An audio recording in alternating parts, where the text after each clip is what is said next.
और रिलायंस इंडस्ट्री में हुआ क्या है, एक बहुत अपियरिंगली छोटी सी खबर आई थी सुबह कि उन्होंने गैस के अपने एक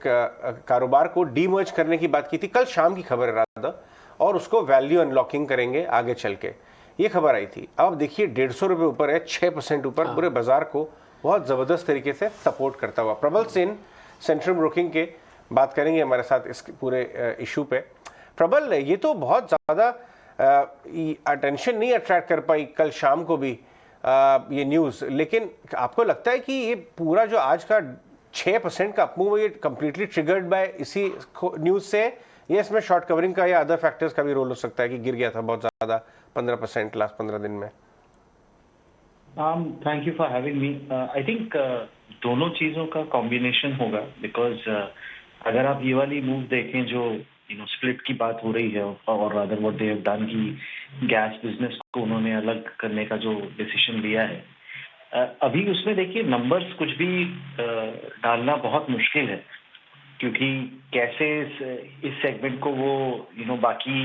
रिन्यूएबल एनर्जी जो हाइड्रोजन का बिजनेस है जिसके साथ उन्होंने लिंक करने की बात की है, वो किस तरह से करेंगे और उसमें कैसी टेक्नोलॉजी लगेगी, और उसमें कितना टाइमलाइन लगेगा, सब कुछ थोड़ा सा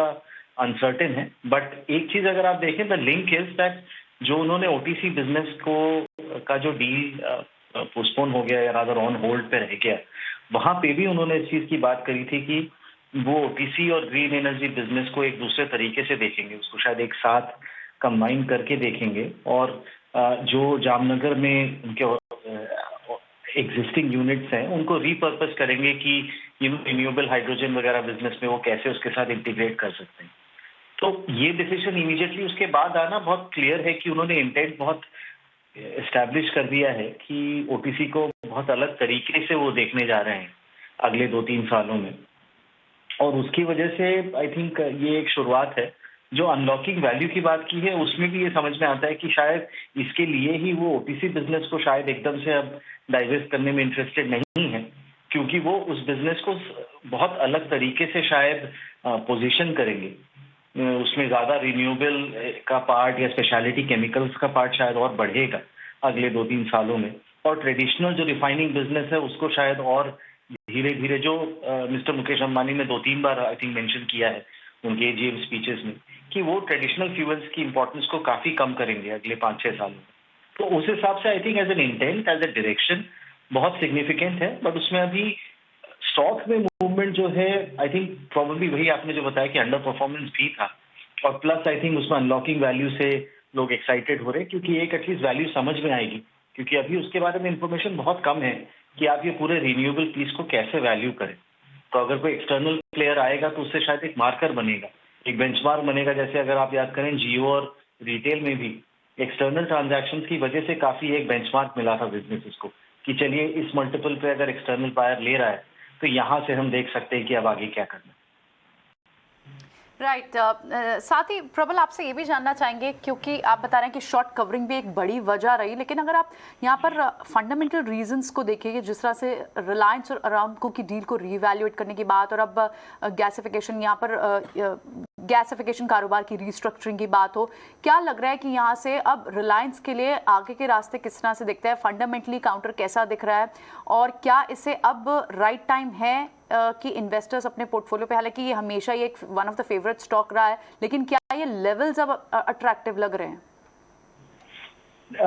टू बी ऑनेस्ट देखिए, हम पिछले 2 क्वार्टर से थोड़े से कॉशियस है रिलायंस पे। अगर मैं अपना फेयर वैल्यू देखूं भी attribute a target price of around 2600 rupees और सो। मुझे क्योंकि उसमें क्या होता है कि जैसा कि मैंने कहा, अभी ऑलरेडी आप एक तो ओटीसी बिजनेस का जो वैल्यू लोग $75 बिलियन का ईवी दे रहे थे, वहां से ऑलरेडी आई थिंक थोड़ा नॉर्मलाइज होके it should come down to about 63-64 billion. अगर आप जो टिपिकल ग्लोबल पीयर्स के साथ 1 year forward 7.5 to 8 times EV EBITDA देंगे, तो रीजनेबली स्पीकिंग अराउंड $63-65 बिलियन का वैल्यू आता है, which is where we are.